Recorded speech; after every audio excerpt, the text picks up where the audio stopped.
And please, if you have any questions, if you have any issues that you want to address, use the chat, and I will start. Hello, everyone. Very nice to see you all. Welcome to this showcase of our winning teams from our user engagement initiatives in the Global Initiative for Fiscal Transparency Network, the Rally Data from Home, previously Data on the Streets, and the Data Quest for Sustainable Development. We are so glad to see you here. Please use the interpretation button below the Zoom screen if you need translation to and from Spanish. We are happy to provide that. And I'm very happy to see all our team members here and our organizers team. To make the most of the 1 hour and a half that we have, and to give the most of the time the floor to our very to the participants and organizers, of whom we are very proud. I'm gonna just let Juan Pablo start with some welcoming remarks so we can kick started this meeting. We can use also both English or Spanish, whatever you feel more comfortable. Please be free to speak in your language of choice. Thank you very much for joining, and Juan Pablo, the floor is yours. Thank you, Aura. Hola, bienvenidos, welcome. Hi, welcome. We are very pleased to host this very significant meeting today, where the champions of the use of budget information for the interest of their communities are here. One of the challenges of transparency is making sure that the information is used. Without the use of budget information, the virtual circle of transparency and accountability cannot be fulfilled. So at the GIVE Network, we're always thinking about ways to encourage and facilitate the use of information so communities get empowered. And this is fundamental condition to have accountable systems in our countries. So following the Mexican example, a few years ago, it's been a pleasure to every year organize these initiatives where members of the network and partners of the network put together this call for forming a coalition with citizens to use the information that is out there and to bring to that information a perspective that only citizens have. So it is so significant to us to welcome you, to give the floor to these wonderful experiences, the winners of the different activities of using the information from home, and we'll be very pleased to know your particular experiences. Thank you again, and Aura, to you. So we start listening to the very specific examples and the winners that we are presented today. Thank you.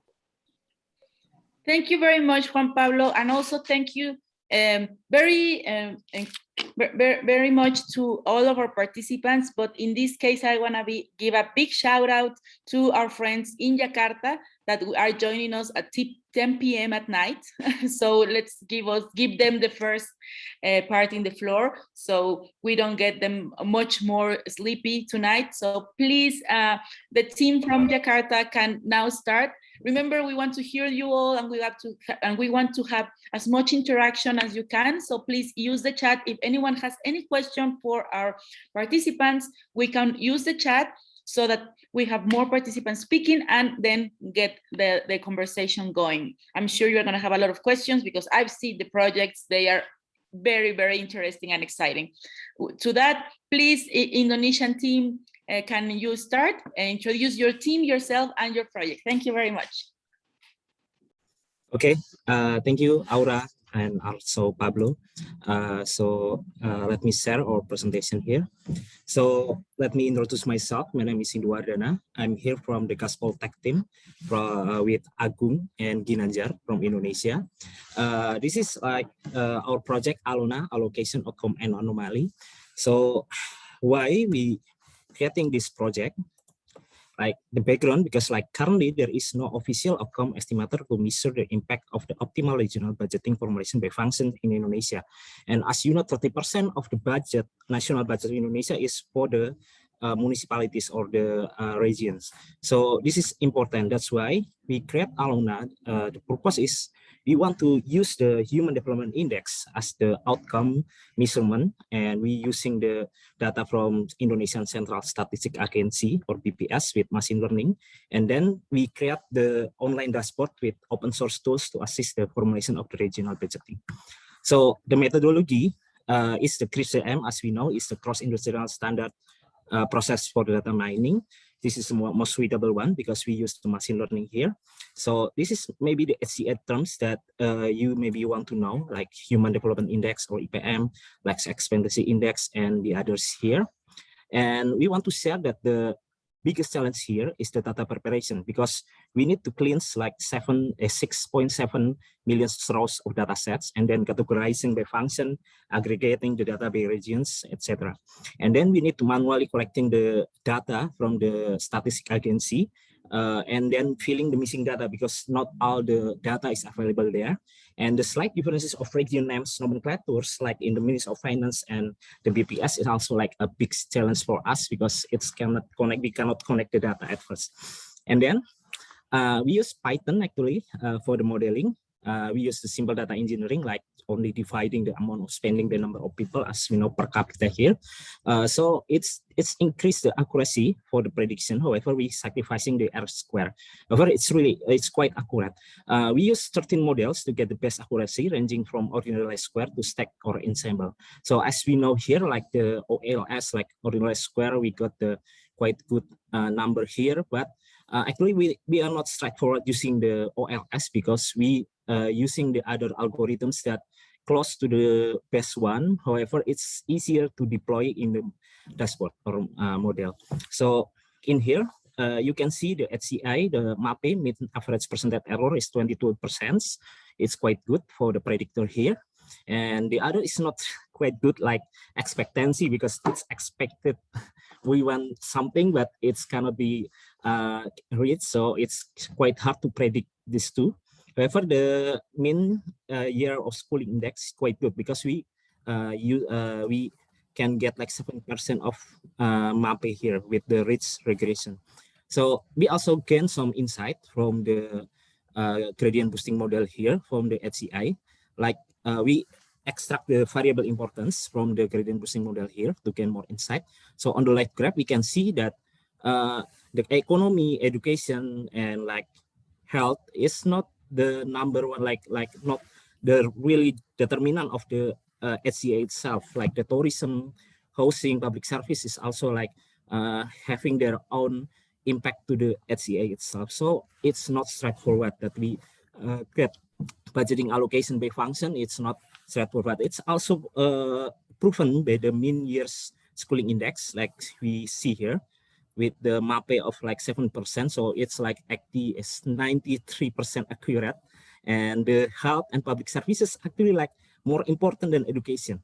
So maybe yeah, and this or the second case is with the health budget, we can help the Indonesian children from stunting, because stunting is like the #1 problem in Indonesia in health that hinders the children education capabilities of development is the insight. So we want to show you all the dashboard that we use web apps such as this for the Alona. So it can be deployed the local hosting website. We create the user management here, but we remove it. We make it public here in the movdoc.id or Ministry of Finance Data Analytics Community. And we use like open source software to build this, like Jupyter Notebook, broadly Streamlit. So this can solve the cost barrier to enter data analytics for the public services. Actually, it's almost free. And then we got visualization dashboard and LP analytics, and also we also have like anomaly detection for the regional and also the allocation and outcome simulation here. So this is like the sample here, like we use here with the open source software. We can use 6.7 million data rows to create the visualization, and we can compare between the regions, also the function itself. And we also use NLP analytics to predict the cluster, what is the words that related to the words that we want to search here. So we can see the word clouds here, and also like the 3D models here. And also we create the dashboard Alona here for anomaly, so we can compare which region that having higher budget but maybe lower outcome in the regions. And lastly, we use the allocation and outcome. This is like the simulation, so we can like fine tuning the budget allocation to predict and then predict the HCI or IPM or Human Development Index here. So I want to show you the sample here. Right. Okay, here. So here, so we can choose the province or the province or the municipalities, and then we can like having the budget adjustment here, and then the economic, the percentage, and all, and then we can predict here like IPM or like HCI or the others. And then when we click here, we can do the prediction for the HCI prediction here. So this is helps people to maybe simulate the effect of the budget allocation by function to gain better insight. And then wait. Where's it?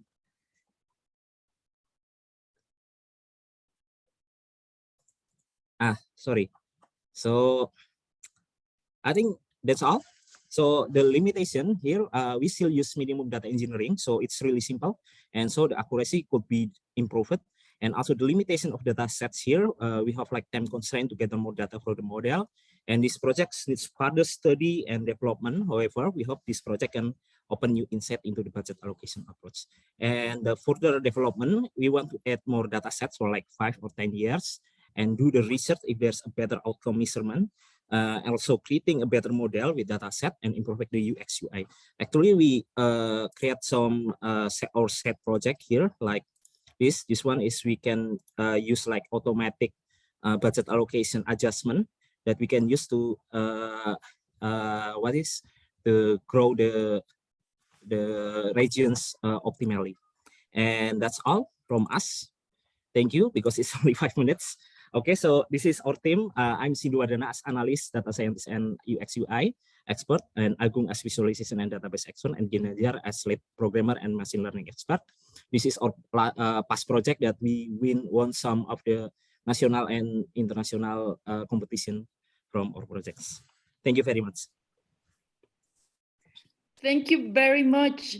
This is very impressive, Sindhu. And I also have asked in the chat if you could share the link to this open source information, because I am very sure that our government that are present here and also our winning teams would very much love to look into this very impressive code that you developed. And I'm also very impressed by the fact that you're great. You have a great name, and you even have a logo for this project. I see you are very much advanced in making this make waves everywhere.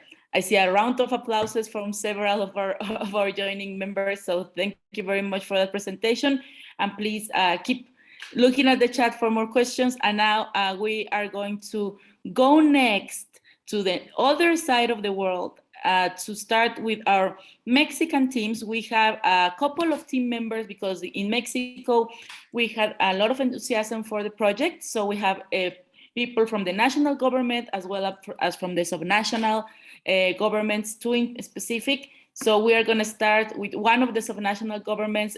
Can the Guanajuato winning team can start now?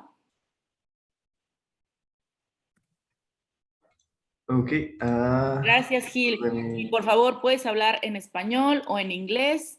Les recuerdo que hay traducción simultánea. I remind you all that there is simultaneous interpretation. So please hit that button because some of our projects are going to be showcased in Spanish. Thank you very much. Y Gil, adelante en el idioma que prefiera. Okay. Good morning. Since the emails were in English, I decided to do it in English. Okay, so now let's go. Have you ever wondered how you can use machine learning to optimize how we build hospitals in strategic locations? My name is Gil Estefano Rodriguez Rivera. I'm from Guanajuato, which is a state in Mexico. Hey, so today I'll show you a recent project we made for Rally de Datos Guanajuato. It was based on the third SDG, good health and well-being. And well, thanks to the workshops delivered to the contestants of the rally, we learned that every SDG has related aims and indicators. The aims are specific strategies to achieve the SDG, and the indicators are ways to track the progress we made so far. Both concepts are essential for the policy making that every government has to do. Okay?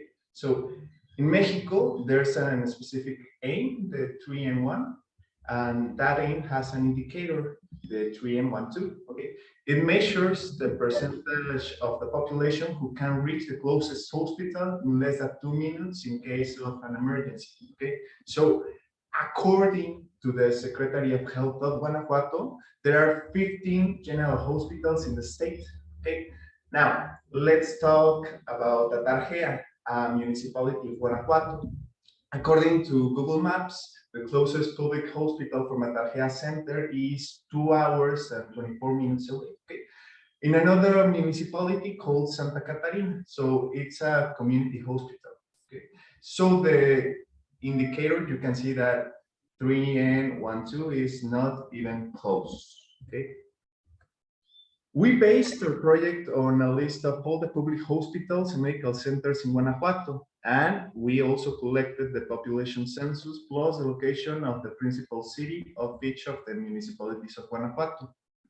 Based on the population and location data, we trained the machine learning algorithm K-means to determine the hospital distribution that minimizes the time it takes to reach the closest one from a given municipality. Okay, so we ran K-means with our training points and set K equals to 15. And well, surprise, you can see in your screen that the output was pretty similar to the locations of each of the public general hospitals of Guanajuato.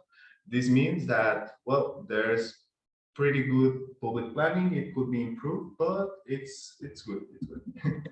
It's okay. So with that in mind, we later ran for K equals 20 and got similar locations for the 15 general hospitals plus 5 extra points, one of which is located in Hichu, which is a municipality whose center is 20 minutes away from Tarjea. I don't know if you can see my my pointer. Yes, This yes, is a we can. Tarjea. This is a Tarjea, okay, and this is Hichu. So yeah, close enough.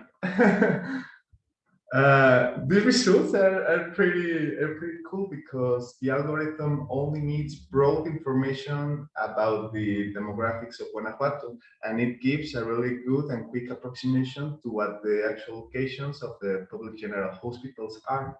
And yeah, that's only the tip of the iceberg. You could use it to simplify the planning behind every network that the state needs, be it security, education, economic growth. Well, the geographic planning behind such networks would need at least, well, weeks, at least. But for a computer, it only takes mere seconds to give a good initial proposal.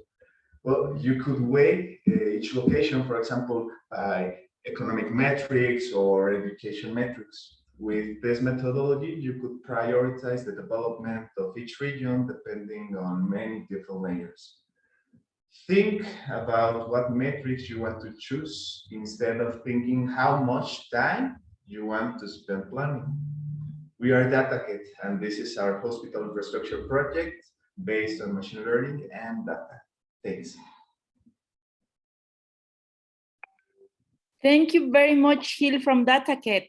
I could not stop wowing, just as with the previous project, Using machine learning to assess performance indicator is definitely something that I have never thought about before, and it's very, very innovative. I am also very sure that this use of technology would be of use to many of our colleagues here. I know that Indonesia for sure, and also Mexico, have very well developed performance-based indicators information. So this type of assessment is quite innovative. Thank you very much. We'll keep asking you on the chat some questions, but with that, I will change to another subnational government, local government, Mexico. I'm gonna go now with our winners from the Mexico City team. Can you go ahead? Hola, ¿qué tal? Hello. I'm going to speak in English for the rest of this presentation, and I'm going to share a slide with you in a moment.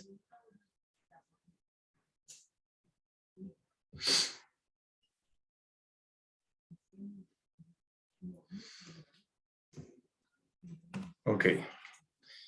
Good morning or good night, depending on where in the world are you. We are the DataPunks team, which is comprised by myself, Eugenio Jose Mora Zamora, and my partner who couldn't be here today, Jorge Valente Castellan Hernandez. And we participated in the local hackathon for the Mexico City government that was named Tu Dinero, Tus Datos 2021, which focused on analyzing public information about budgeting, city budgeting. So let's get to it. This is a brief syllabus of what I'm going to talk about in this presentation. So let's go straight to the intro. A brief summary of who we are and what we wanted to do. Who we are, we're a team comprised of 2 young people with a background in social sciences. I myself, I'm a political scientist and public administrator. My partner is an economist, both from the National Autonomous University of Mexico, who work on user-oriented and data-driven solutions for the public and private sectors, obviously in Mexico.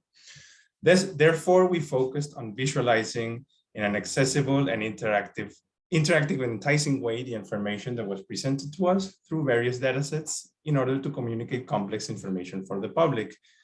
Better said, we tried to make as accessible as possible the information that was available from the Mexico City government about its budget and how it's allocated. Which subject did we choose and why? From all the datasets available to us, we chose those that we could use to show how does Mexico City's public budget distribution could impact on access to housing.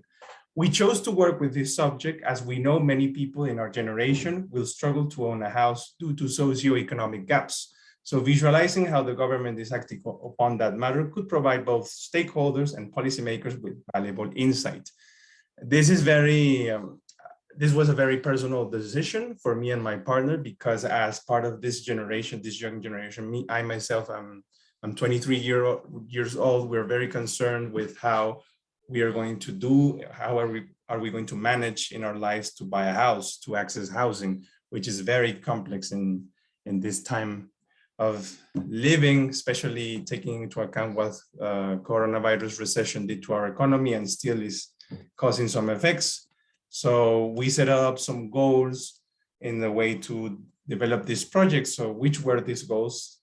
Our main objective of our proposal is to present relevant information to the public in a way as easy and inclusive as possible both for the average person and for policymakers and stakeholders. Thus, we seek to visualize the information contained in Mexico City's government open access datasets in a simple, attractive, and interactive way. We wanted to achieve this by communicating issues of public interest, such as the affordable housing debate, involving as many people as possible in the process. To do this, we developed an interactive web application that contains visualizations arranged in such a way that they transmit a clear line of thought, engaging the user in data storytelling. We chose data storytelling as a framework, if you would like to call it that way. And we developed this web app, which is basically a Shiny, in the programming language of R, it's a Shiny app inserted in the framework of Shiny dashboard. We have some detailed objectives when we set up this proposal. The first one was telling a story with that, engaging in the data storytelling framework, as I mentioned previously, because we believe that making the user engage with the public information more easily will make them more interested in not only in information about housing and budget and how the two things relate, but in general, it will make them more interested in the data sets that Mexico City governments puts out for all the people, both Mexico City citizens and residents and national or international residents. I'm going to answer questions at the end of the presentation, if you don't mind. Providing the user with visually attractive way to know and understand data on public affairs. This relates a lot with what I was mentioning for the first detailed objective or specific objective, creating an interactive platform on the web that stores valuable information from open access databases, and finally enabling anyone with an internet connection to access data visualizations and information on public affairs. All of these objectives lead us to our final proposal, which was this app that I was talking you to about, especially points number 1 and number 4.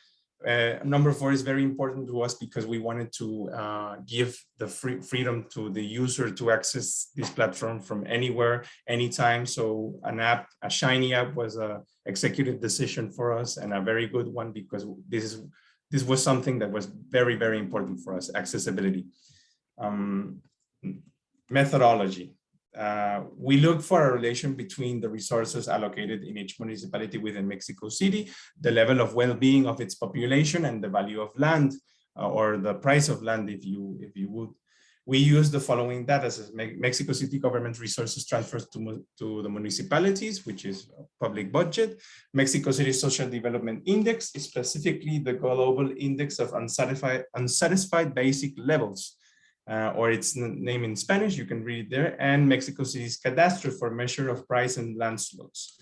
We decided to use a combination of spatial analysis and statistical inference or causal inference, if you will, to proceed with our project. And these were some of the findings we had. As Mexico City's government budget transfers to municipalities are related to the number of people living in poverty in them. Budget allocation goes in line with the number of people under the line of poverty that reside in those municipalities. However, this budget allocation does not impact the prices of land within the city, which is something that really stood out for us, because we were trying to find something like this. We found that municipalities with a lower social development index, or higher poverty, if you will, typically hold slots of land with lower value. So this was also indicative for us that budget was not offsetting the effect of low social development or poverty.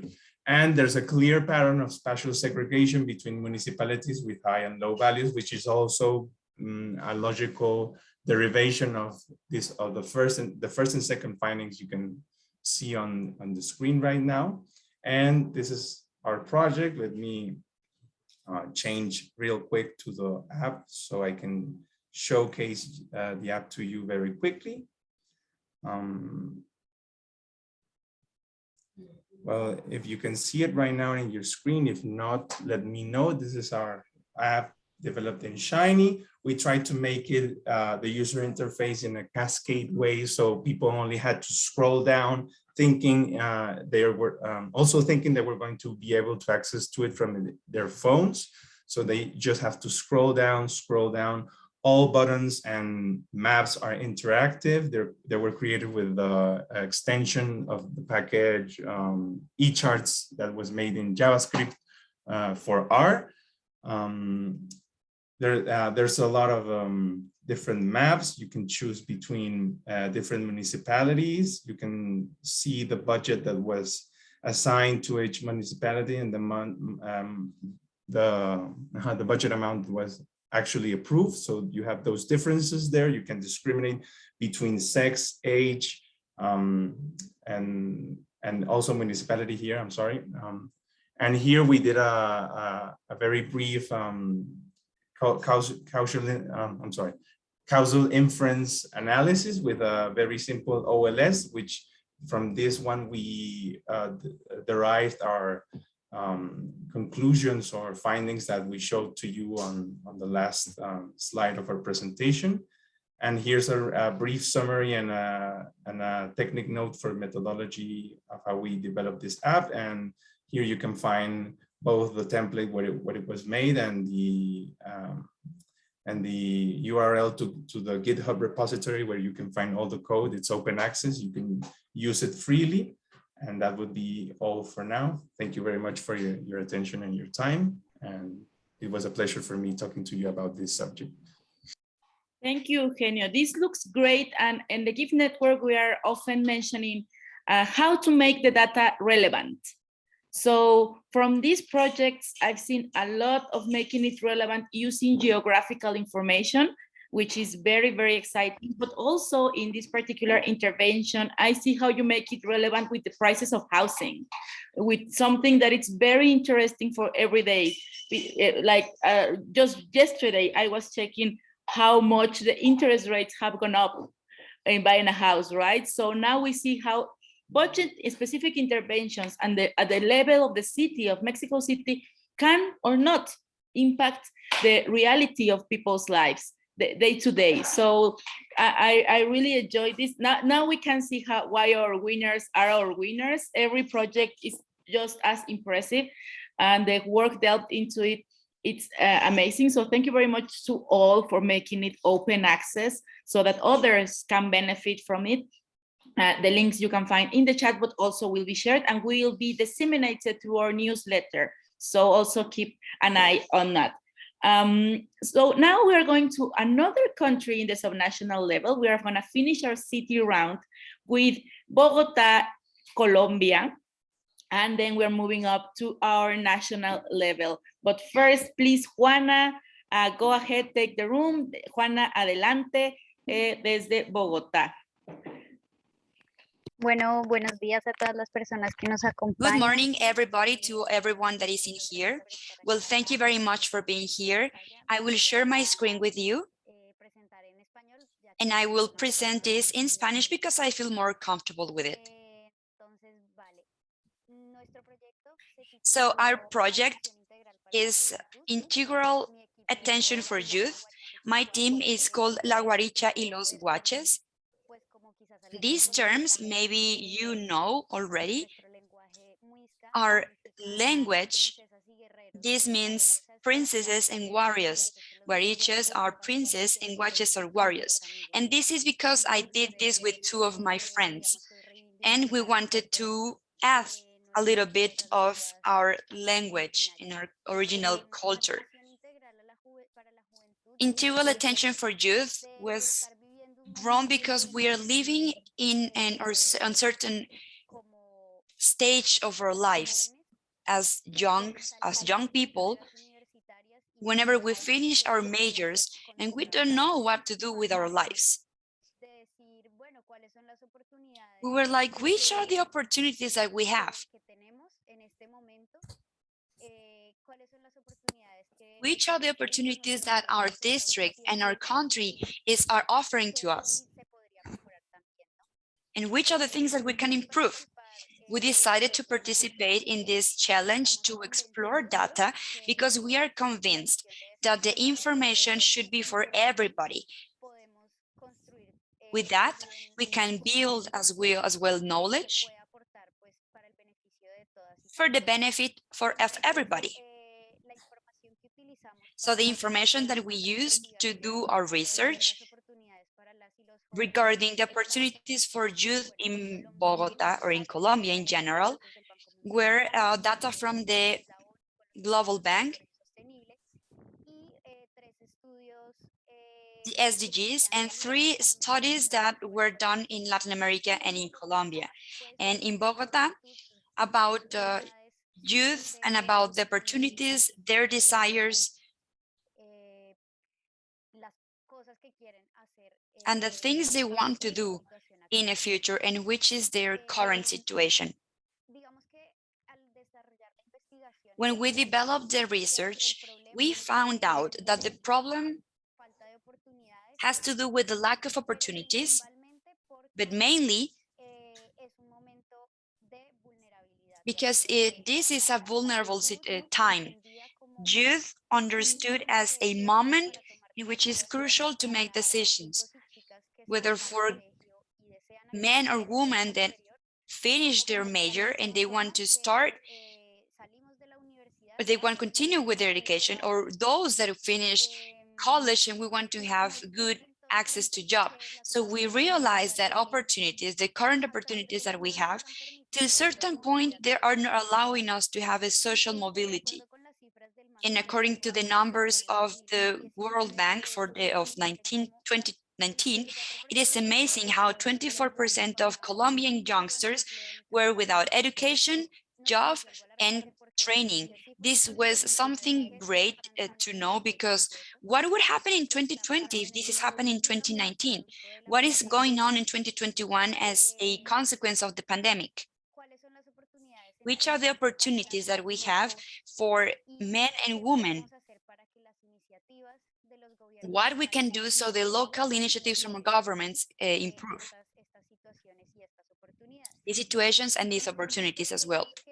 So we decided that we need to have at least 3 fields in which we have to be focused on: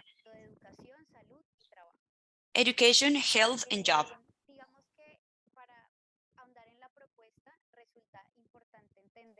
It is important to understand that we have what we have done at a district level.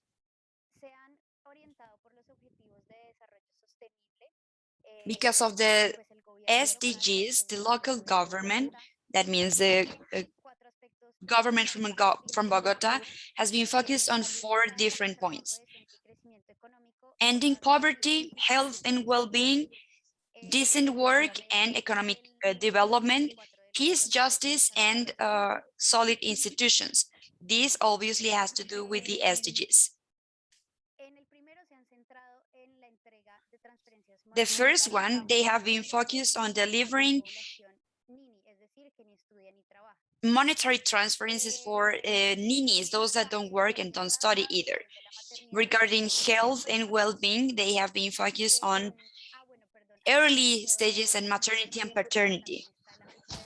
We also have education with quality. They have been building the participation of the citizens. Part of it, part of the result, we are part of the result, looking which are the different points that we can attack.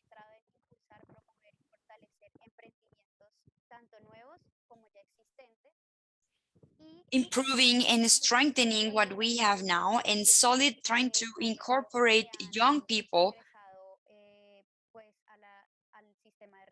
that are part of the legal aspects. Regarding the data and the analysis, what we need is that we need to incorporate a differential focus of gender with these policies. Because as we can see in this slide, for 2017, the percentage of ninis in Bogota was 16.6%. From this total, this percentage, 62.3% were women. What does this mean? This means that we need to be focused, we need to focus our effort. So the gap of incorporation of to the labor market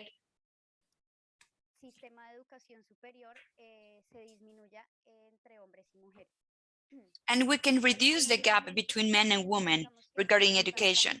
We also identified that it is not only important to support entrepreneur projects, but also improve access to the job, to foster jobs that have the possibility of having young people with not really much experience. So these jobs are going to be well paid, because this is the way in which we can have a better commitment with all the market. Additionally, we see that health is being reduced to the problematic of pregnancy in teenagers, but what is going on with mental health? According to different studies that we have read before the pandemic and during the pandemic with young people that work and even those that don't work, it is alarming in the sense that a lot of young people, they are depressed and they are anxious right now. They're suffering from anxiety. We can say that this is because of the vital things and because of the lack of opportunities. About our experience, and just summarizing our research, we created a video for all the people that are interested in watching it. I will put that in the chat, in which we tell this story in a dynamic way. We tell this analysis in such way that our objective was trying to reach a lot of views in social media and also improve the communication of this kind of information that is available for everybody, and it can take us to create new proposals to the district and of course to the national order. I will share the link with you. And we also thought that it was important that at a district and at a national level, it is important to share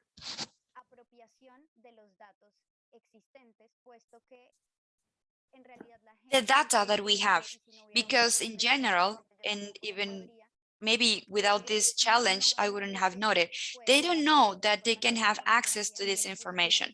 So we suggested different tutorial videos to show how these platforms to open access work. We created a mobile app so we can use in an easy way, and the promotion of educational institutions for young people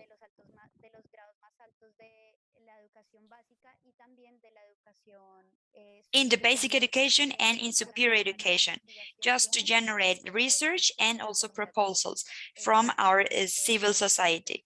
This is our experience. Thank you very much. Thank you very much, Juana, and thank you very much also for involving all these important aspects, gender perspective, mental health. I think this is very important that all the budget data encourage you to have this discussion. Sometimes we think that these are monetary information that do not create in young people this kind of reasoning of how the money data is going to talk to me about gender perspective, about mental health. So thank you very much for involving this perspective in your project, and also for mentioning that this type of project help to use data, not only leaving it there. I see some hands. We will have our last presentation, and then we will go directly to the questions. I will ask, or before I give Mexico the floor at federal level, our Costa Rica team, they apologize, the winner and the team, because they are having some issues, actually health issues. So we hope we have health sooner, and we're going to go directly with our last presentation from Mexico and the team that is called Midiendo.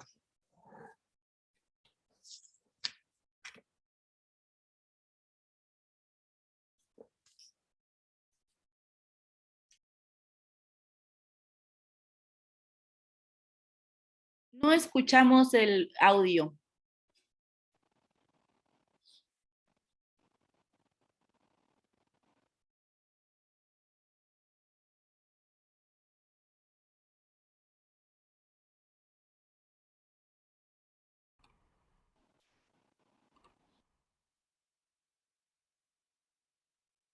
Ya. Sigue sin escucharse el audio,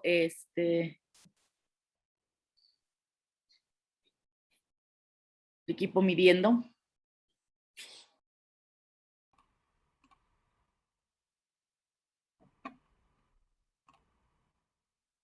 No sé si nos puedas ir narrando, Ana Miriam, porque no veo la forma de compartir mi audio, solo se puede I compartir. don't know how to share my audio. I only can share the screen, so apologies for that. I also have the presentation. I don't know if you prefer to watch it. If you want, you can share the video on the chat so we can take that as a reference. And I see a lot of images.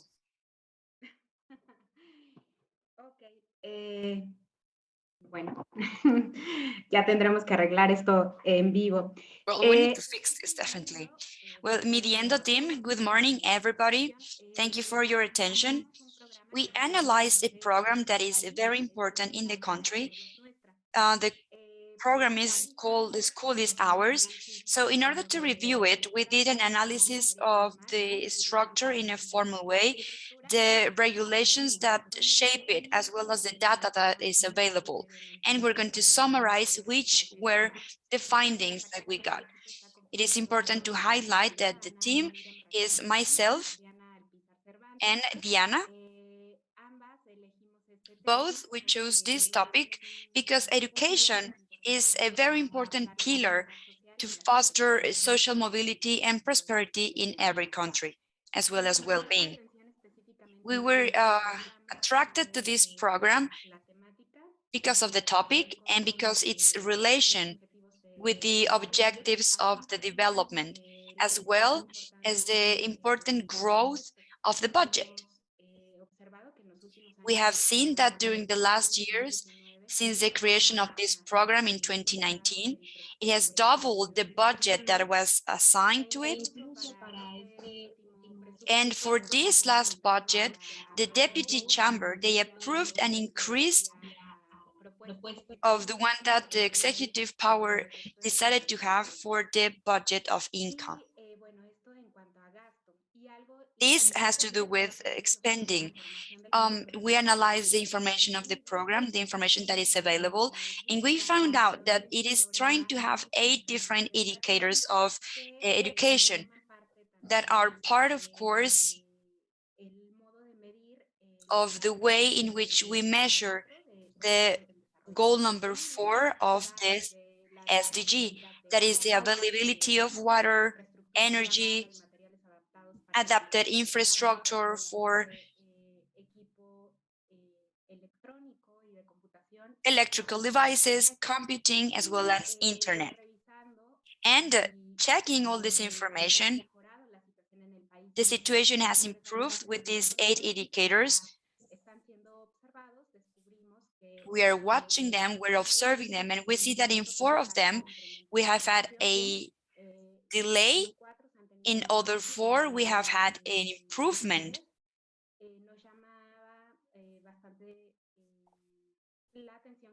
So it was very interesting for us what was going on, having this information at a federal level and in a national level. We also have information at a state level, even though the information is gathered in a specific center.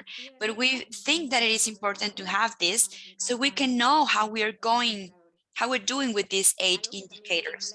Something that caught our attention from this program is that it is taking into account a group of participative people in which it is going to be delegated, or is going to involve people, parents, students, and teachers to decide which are the priorities regarding investment and educational infrastructure.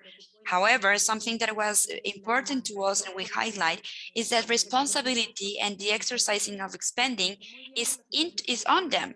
It is good to involve them into the exercise of expending, reviewing the exercise of expenditure, but it is interesting to note that how the exercise is upon them and the responsibility of the authorities is limited, that they transfer the money to this participative group.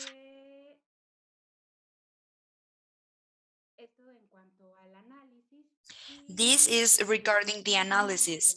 And well, finally, there is a lot of information that was generated. As my colleague from Colombia mentioned, something that we discovered from this is that it was not really easy to access, to know which is the operational system. So part of the work that we did is that we had a series of videos, informative videos, to inform how this program was managed, which is the role of the participants that are part of this program, which are the responsibilities and accountabilities. This is available in the website that we created for this project.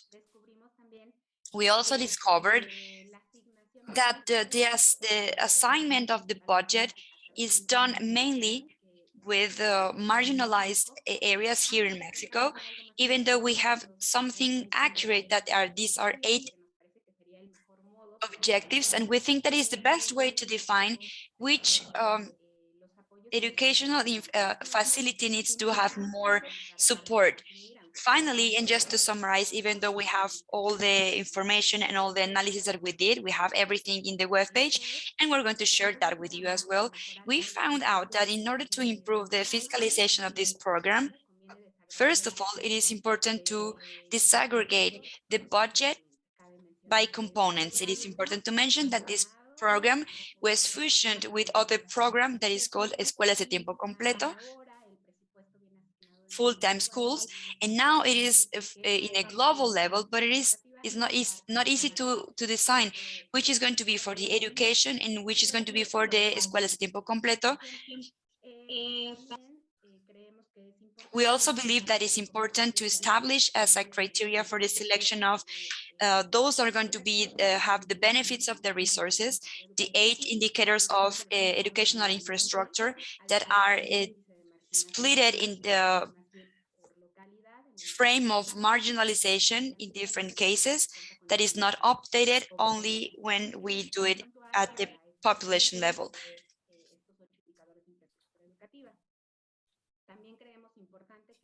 We also think that it is important to classify the component of the educational infrastructure, is the essence of the program La Escuela es Nuestra as an expenditure and not as a subsidy. So the responsibility will be in charge of the authorities and not of the committee that is where all the students and parents are part of. This is just to have a control of the program. And finally, checking the regulations of the programs, we saw that it is taking into account a follow-up platform for the program. This is not a public one, even though we have a lot of information that is divided by facility. This is not public, and this is limiting to have assessments, accurate assessments. If this information is public, we can do different exercises assessing more accurately. So all the money that we're using for the program is being using is or not. So we know that the information is there because part of it, we had access to it with different questions in transparency and reviewing different websites. But the information is not all gathered and is not available for all the levels. So there is a very important gap about what we can do, what is possible to do because of this. And well, briefly, that is the presentation of our project.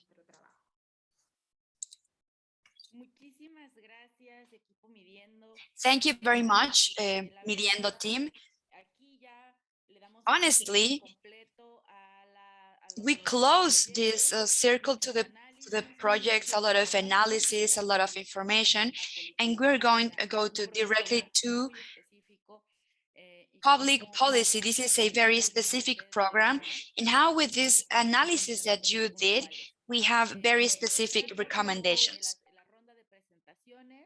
closing with the presentation, I would like to take advantage of the time to mention that these projects, those that you were presenting to us, and we're going to hear from your organizers how the experience was.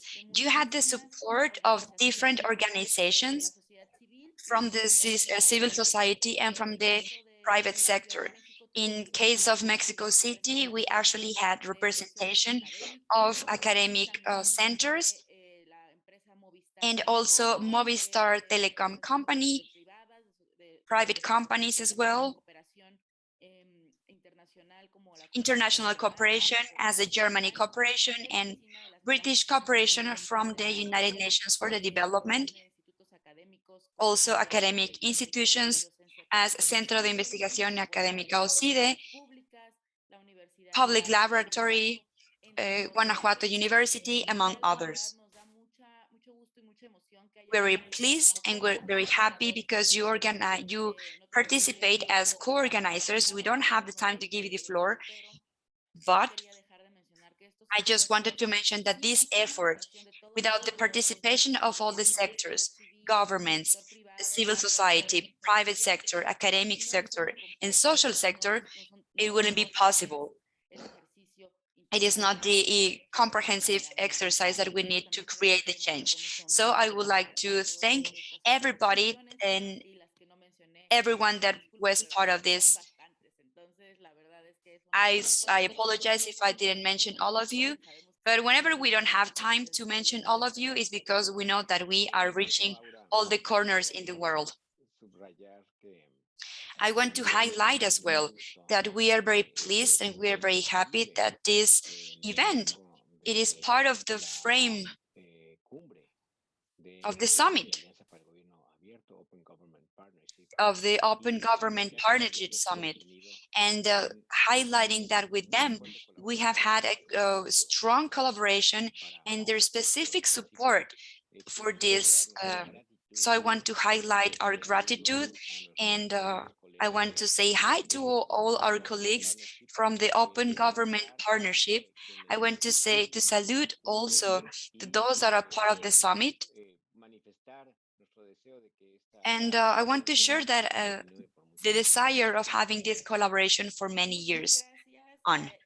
Thank you very much. We had a couple members joining us and I saw them asking also a couple of questions in the chat. I will just open now for the couple of questions that we have already. I saw a couple of hands up. Let me just make sure. Oh, now they're went down. I saw Terence making a question, having his hand up, but I don't know if Terence had to leave because he was part of the audience. Well, if there is any question for participants, I'll open the chat now. I just want to make the most out of our time, and we are a little bit over our time for the participations. So I want to make sure the organizers get a moment to speak. So if there is any questions, and I saw a couple of hands up, but now they are not. So if you had a question but refrained, please put it in the chat. And if you don't want to put it in the chat openly, send it my way and I'll make sure to address it to the proper participant team. I have a question. Go. If no one else is, and we can probably get a few questions before proceeding to our champions to respond. But from our perspective, one challenge when we organize and we help all these stakeholders organize these calls for participations and the use of public data, we always have a challenge on how to make sure we reach to more groups, and particularly how to reach out to groups that are under difficult conditions. So I would like to ask your experience in participating in these various calls to tell us what could we do better to improve our call and to have more of people like you interested, engaging, and devoting time to these activities. Thank you.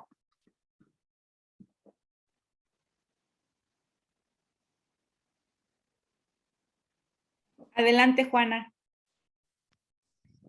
Bueno, quizás me gustaría indicar que fue Well, algo que I would like to say that it was something that I was missing in my presentation, is that this is the first time that Bogota is doing something like this, let's say with a lot of audience at a local level. And I've always thought that the first times are not easy.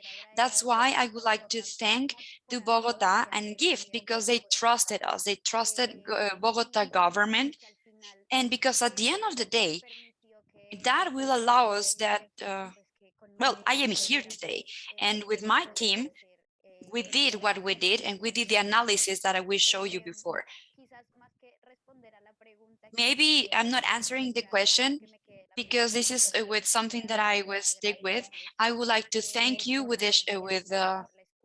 for the listening, for the trust that you gave us, and I want you to support our country developing these initiatives, because the trainings that my team and myself we received on behalf of GIFT, these are going to create and going to generate our participation and are willing to participate in this type of actions, public actions for the benefit, for the common benefit.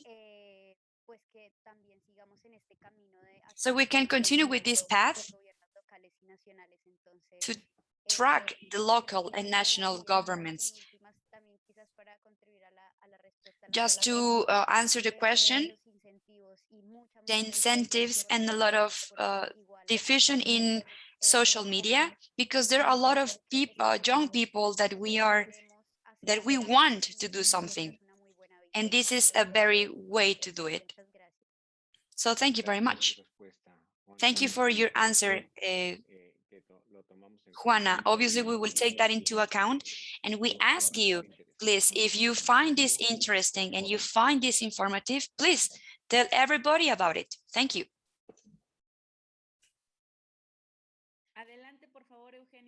Please, Eugenio, I see that you're raising your hand.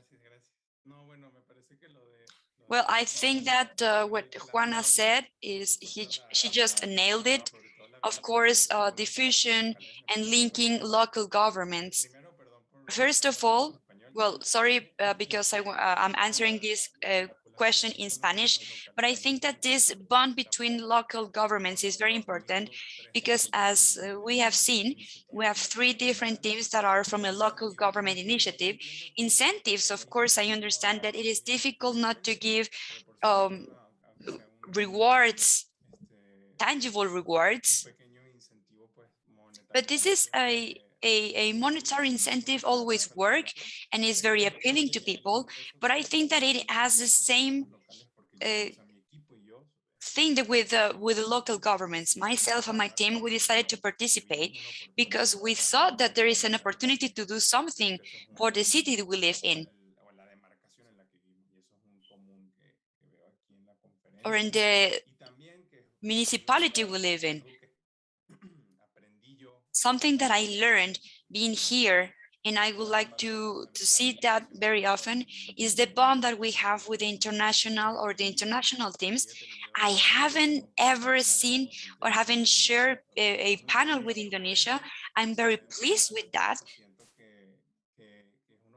And I think that this is a very great opportunity. I mean, I love their job, and I would like to understand, to learn more from that people. I think that that is another thing why we can have and incentivate people, because we can scale and we can take this to an international level. And maybe someday I will have the chance to participate with other countries. We can do a multidisciplinary project. That is what I'm thinking of. But in general, thank you for the opportunity. Thank you very much. I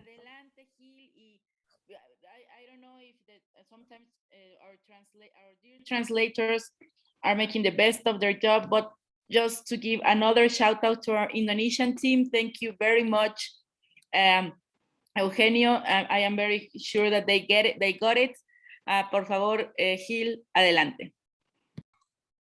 Yo creo que, ok, justo como ya mencionaban. As they mentioned before, well, the context is Eugenio and myself, we participate with the different teams in a datathon. Actually, it was 2 weeks ago, something like that. And I think it is very interesting that it seems that once you are in this field, once you are in this part of these events, it is easier for you to know about different contests. And it happened because of a casualty, because my sister was checking her email and she told me, do you want to be part of this? And I said, yeah, why not? So that's how I came here. And I think that diffusion, obviously and definitely, it is something complicated.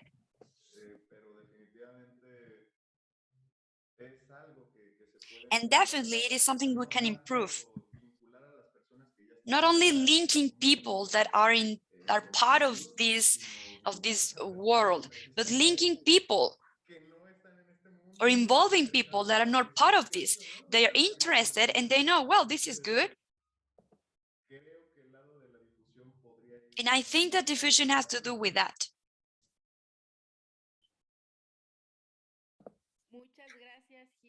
Thank you very much, Gil. I'm not sure if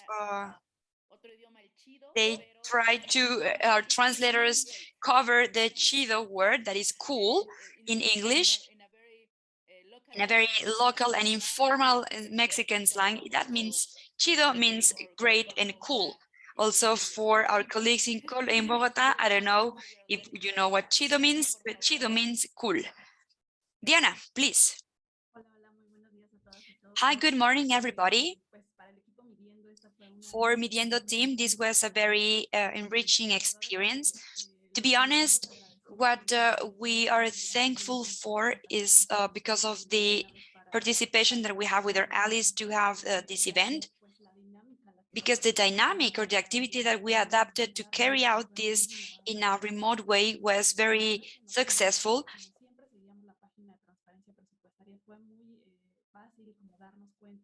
It was easy for us to understand and to be aware of the diffusion that it had. The collaboration with our colleagues and the diffusion within their own web pages, it is helpful so more people can join us. In social media, we share a lot of information about different datathon, and when we are involved in this part of the events, we receive in a natural way different proposals to be part of it. And well, we like that. We like analyzing data and so on. For us, it has been a very enrichful experience. We want to mention all the help that Aura gave to us. Thank you for that, Aura. We also want to thank the participation of Lorena Caballero from the Transparency team, and of course, all the allies that and the data use for us is going to be something recognized, and is going to be all gold to improve the proposals for the common well-being. That is what Midiendo wants to share. Thank you very much. And thank you, Aura, for supporting us with all the big ideas that we all have. Thank you very much, Diana. And well, part of the gift program is supporting with mentorships and keep going forward with the creativity that you have, guiding it to a place, and you are impressing us. I mean, more than we were expecting. I don't see any other hand, but please, if you have something to say, please jot it down in the chat. If not, I would like to give the floor to our champions. And please, I would like to have the start as we did for the winning teams with our colleagues from Indonesia. I know it's super late there, so thank you very much for being here and staying awake for us today. As you have seen, our joining participants really are enjoying your presence here and your perspective. So it's really worth it for us. I hope it's worth it for you. Please go ahead, the government team from Indonesia.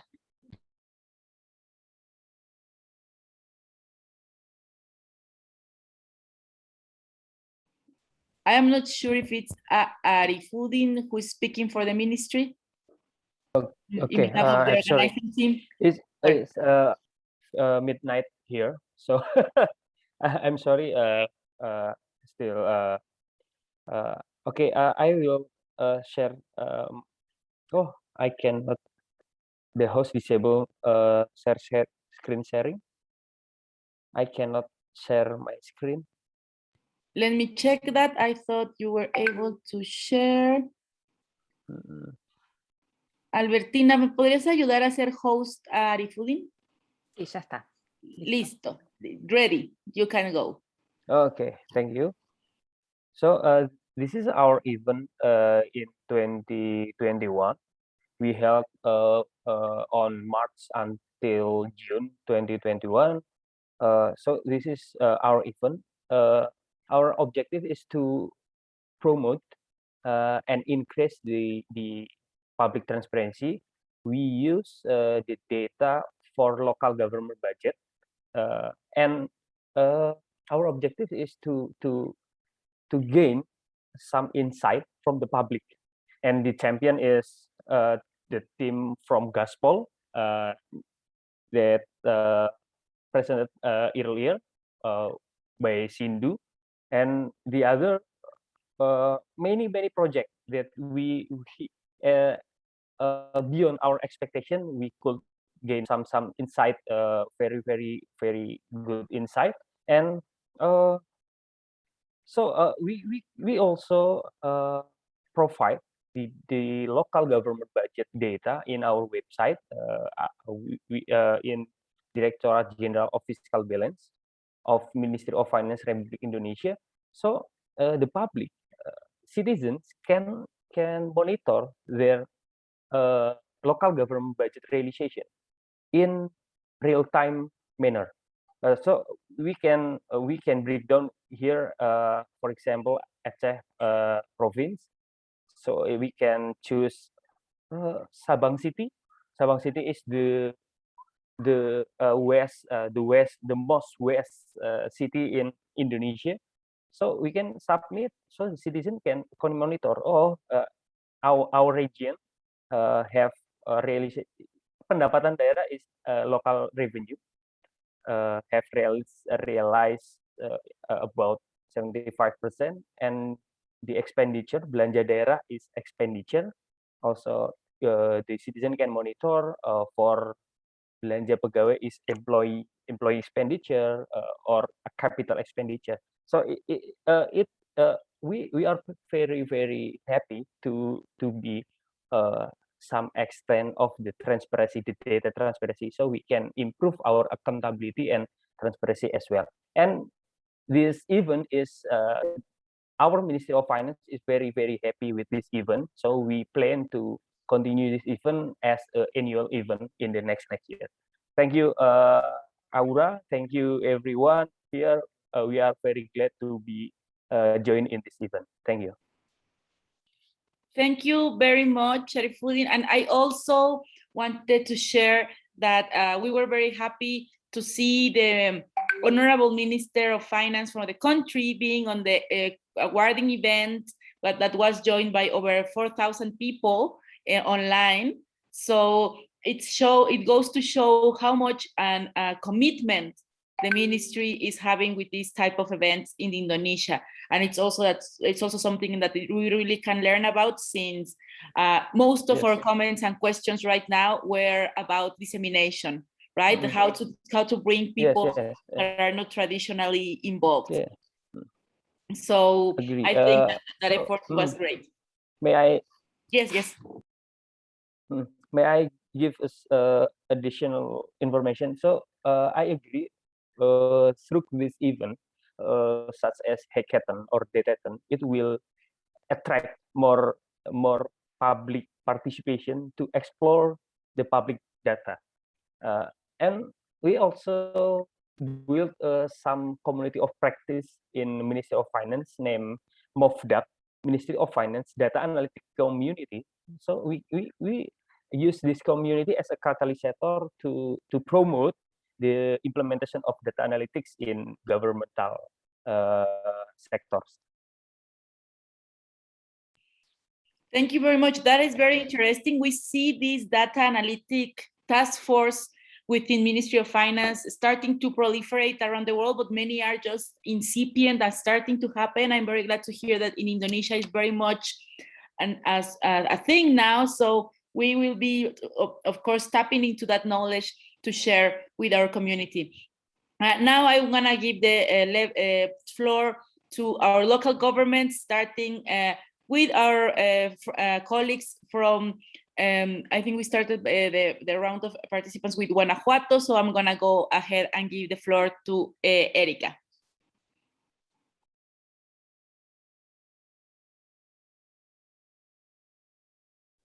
Muchísimas gracias, Aura. Para nosotros es un gusto. Thank you very much, Aura. For us, it is a great pleasure to be part of this edition. I'm going to share my screen with you.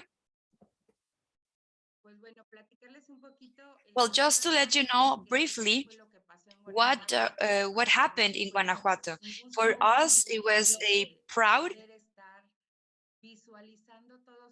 being able to visualize all these new projects, this new scope that we have, and sharing with you the objective that we have in Guanajuato with the new data from this platform that has been a year working, and we have had a lot of surprises.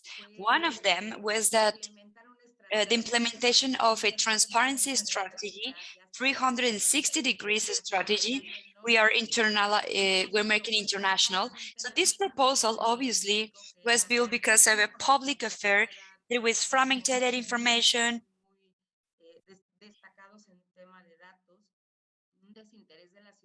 strong terminology, not interest on behalf of the citizens.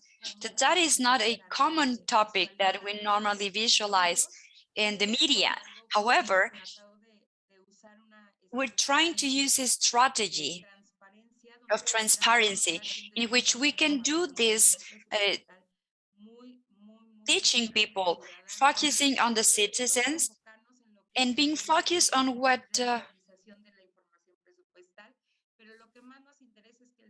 but what is more interesting is that our citizen can assess the public expenditure, because what we don't assess, we cannot improve. So that is the objective that we have as Guanajuato, giving all the tools to the citizen. With this objective, Guanajuato, we're part of this and it works really well. I will show you this image in which you can see how we tropicalize in a subnational level this rally. It was 5 stages in which each stage was about a specific project with a public intervention, but with a name from a local name from Guanajuato. So we try to reach this to the citizens so they can be part of it. And of course, they will be attracted to this part of being more from Guanajuato. So this diffusion, this strategy has been working very well. And we are noticing the correlation, the positive correlation for the diffusion of this data. So we've been part of different forums, and we have different statistics that are starting to generate that people are becoming more interested, the users and the citizens that we are that use this platform, how we are getting more, reaching more people. So in November, we get a new record. We reach more than 5,000 visits. And for us, because we've been working with this only for a year. It was great. We were really excited because we can notice that the work that we all are doing is there. We can see it, and we are very proud of what we have done. Of course, we have to balance everything. We have to balance this strategy and what we achieved in our first edition. We did it and we split it depending on the different audiences. This year was with college universities, and I want to congratulate Gil and Datatec, they were our winners.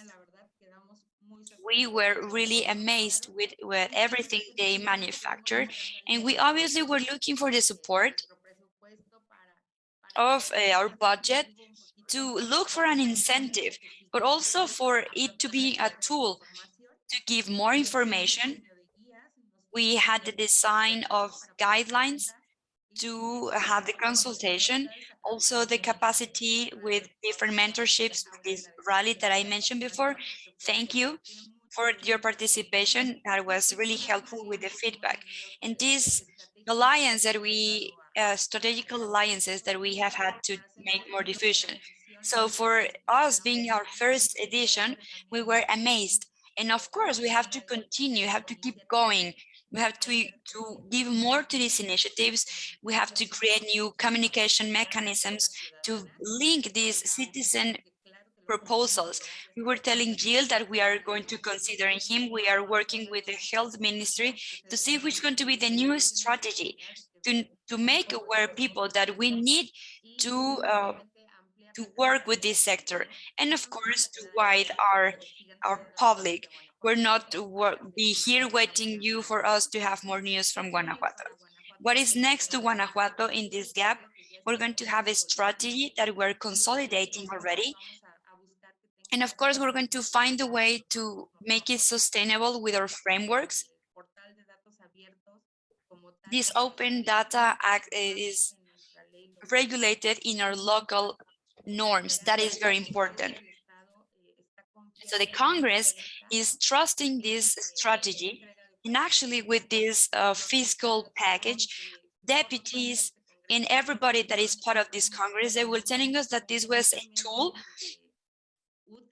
a very useful tool to question the government, why they are allocating the resources like that. They were aware the objective. They were not only paying attention to figures. We're not looking at the budget as money or as figures.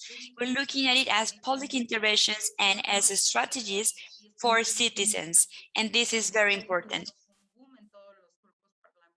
Gender was very important for all the parliament because they realized that we are not that we are part of it. We are addressing the climate change topic as well. So we are very proud that this information, not only for the policymakers, but also for the citizens. So we want to invite you to know, to use this information. So all these tools, we learned a lot from the winner team, Datatec. I loved it because it was, even though they were competing with other teams, the chat that we have, they added tools, they added new catalogs that will be helpful for us. So apart from a budget strategy, we have a lot of empathy with people from Guanajuato to keep learning.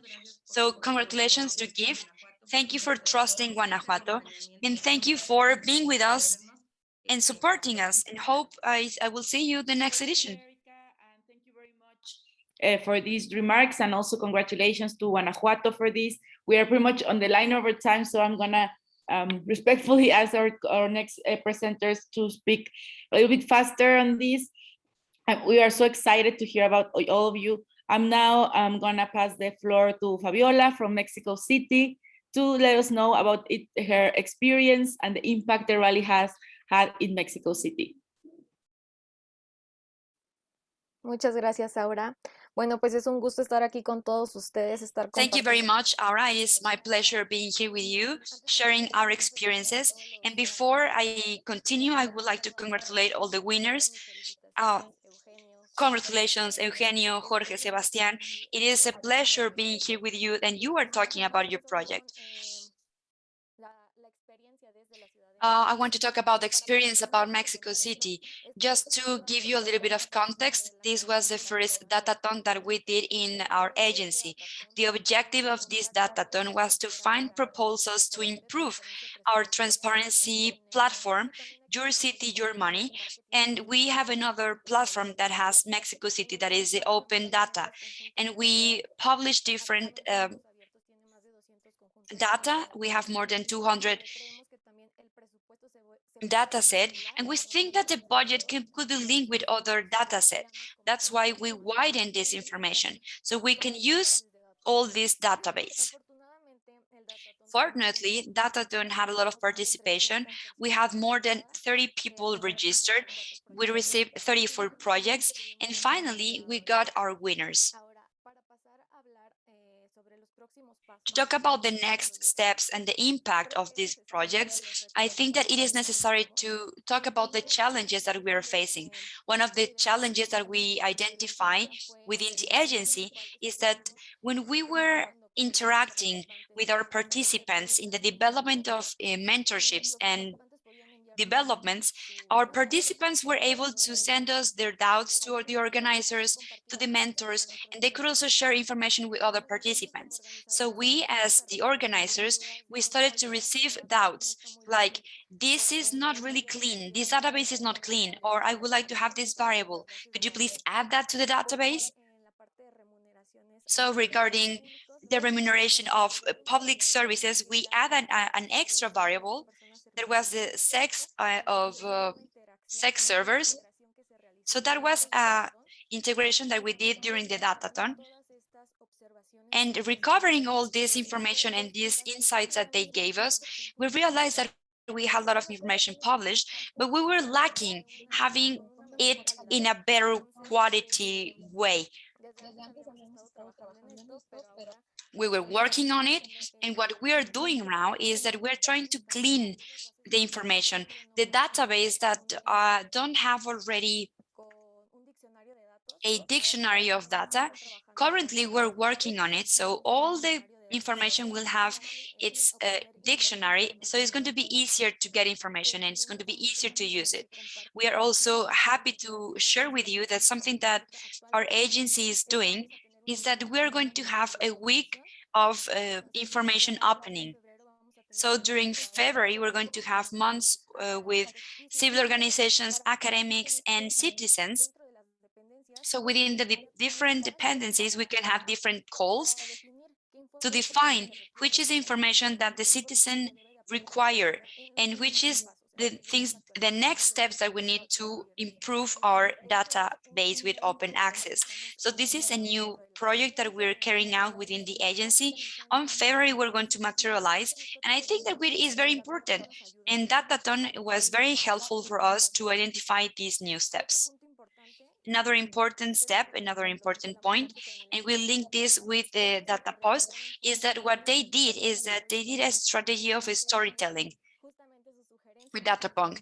That is a suggestion for a data platform. You got the information, you have charts, but we would like them to share more information based on this strategy. One of the updates that we are trying to do next year is include more charts, include more visualizations in order to tell the story with data. So it is going to be more accessible having this information. So anybody, whenever they log in, as easy as that, when they have a visualization, they can understand what we're talking about. Not only giving the budget and giving numbers, but telling a story with all of this. Well, and finally, the impact on this project, I think that Eugenio told this before, it couldn't be more clear. For those that have lived in Mexico City, or for those that know Mexico City, they know that householding is very expensive. Having your own house or leasing a house is very expensive. So the project that Datapunk did was a project with a great impact. And what we want to do is to follow that.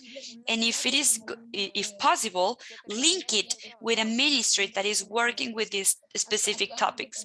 Currently, within the agency, we have the open system, a geographical system, in which we are doing different layers of Mexico City. So we can identify which areas of Mexico City have more mobility regarding householding, and we would like to link this project of Datapong. And well, these are integrations that we're going to have, and we're going to keep track of it. And well, we would like to have another datathon next year, from which for sure we will have new proposals. That's all I have to say. Thank you very much.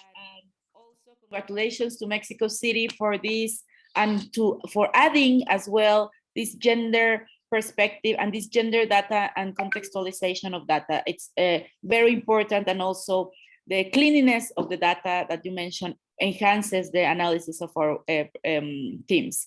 I want to now move forward to Colombia, Bogota, to share their experiences from the organizing team. As the participant mentioned, it's their first datathon, their first data quest, and I think they did a great job. So our friends from Bogota are still here.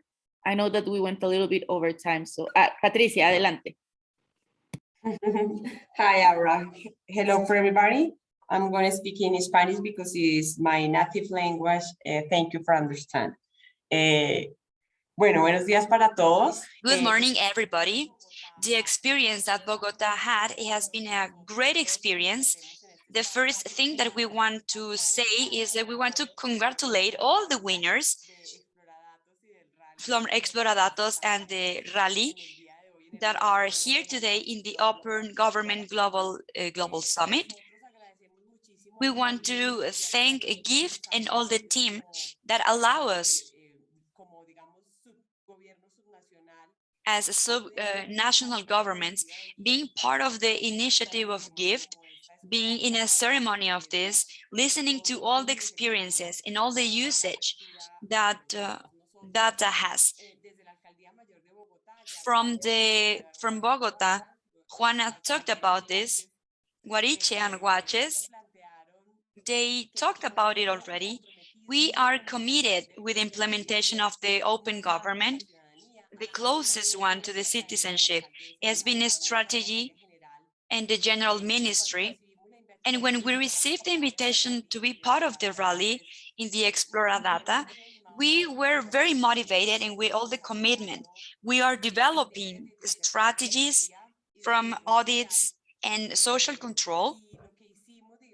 And what we did, let's say, is that we consolidate a process in which people could be aware, could know the information, and they can start using it.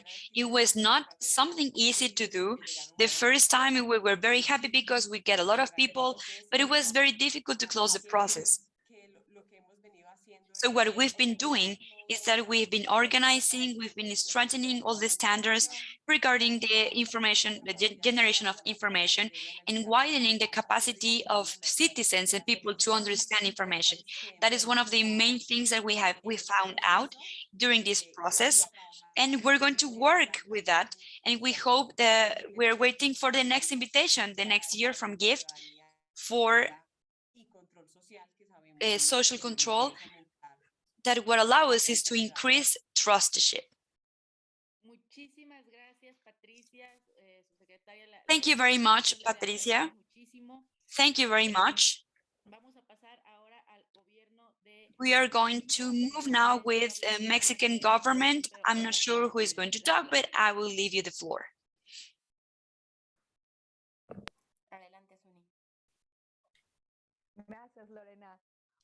Thank you, Lorena. Well, good morning, everybody. Thank you very much for being here. And I'm very pleased, and I think I have a lot of work to do, because the exercise at a federal level started 2 years ago. So that obliges us to keep innovating keep thinking how we can improve this every day. There is no doubt that the exercises that I have seen around the world and at the national level makes me feel very proud and excitement, because I think that they have improved a lot. The fact that we have fostered the participation with open data so we can be part of the fiscal politics, it is a great responsibility, and it's a great step to all our democracies. So congratulations to everybody for making this possible, to the organizers as well, and all the teams that were part of this. What is next? Well, I think that it is trying to think how we can make this better. We have listened that we have to tell stories, we have to foster communication of these exercises so we can invite more people. I think that is everybody's responsibility, because we know about that, we are here, but we need to invite our friends, or we need to invite the people that don't know about open data. I want to tell you a little bit about, I don't know if you remember, but these were split exercises. The federal government has its own rally exercise of open data, and on the other hand, the civil society, we had the Explora data, in which we invited how to explore it. And finally, what we did this year was a fusion of the rally that we have. And this was very interesting because we started with different levels.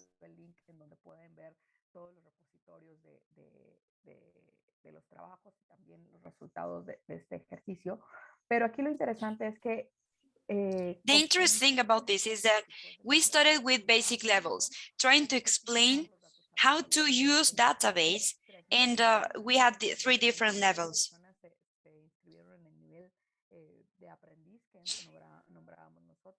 They were registered as a master. And finally, what happened is that those that were the winners were those that were in the learning level, and that makes them a legend. For Midiendo team, for instance, that was part of it, there were as mentorships. That was something very innovative within this exercise. And we have thought that the next steps are, how can we do these proposals? How can we, that were started with the citizenship?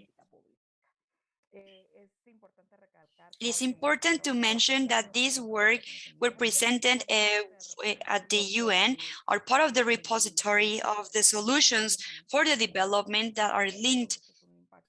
That is a very great impact. And also there is a vinculation between the legislative and the executive power, because we all are gathering the different international corporations and the different organisms from the civil society. So these initiatives could be listened and could be part of the public policy. It is not the first time, because we also award the 3rd places. We have different interests and different approaches to different parts that were part of this public policy. That is very important. Our homework is to be improving every day, to improve these exercises and to link them. And well, thank you very much. Congratulations, and thank you. I would like to add, and I would like to thank the social society and the government. We will have better results, and we hope the next year we will have a better version of the rally, and we can invite everybody that is interested in. Thank you very much, Suni and Lorena. I really enjoy the fact that in this case, the civil society representation is so strong and it works in sync so much with the government that it's seamless how you work together, and we don't know at times it's just the user engagement initiative rather than the hat of the government or the hat of civil society. So I really commend you onto that. And second, Suni's mentioning of the fact that the winning teams here are impressive and inspiring, but a lot of teams work. It's available in the links they shared in the chat, and I've seen many of the works that were submitted are amazing. I congratulate all of those teams as well. Juan Pablo, let us close this with a bang. We are already over time, but we thank you a lot, and sending a lot of applauses and hugs to everyone that gladly joined us today and impressed us and inspired us all for the end of the year. Gracias. Nos quedamos profundamente emocionados. Thank you. We are really excited. We are inspired, and we will do this again with the same energy, with the same motivation. See you next year. Gracias. Thank you. Gracias a todos. Gracias, hasta luego. Gracias, hasta luego. Gracias.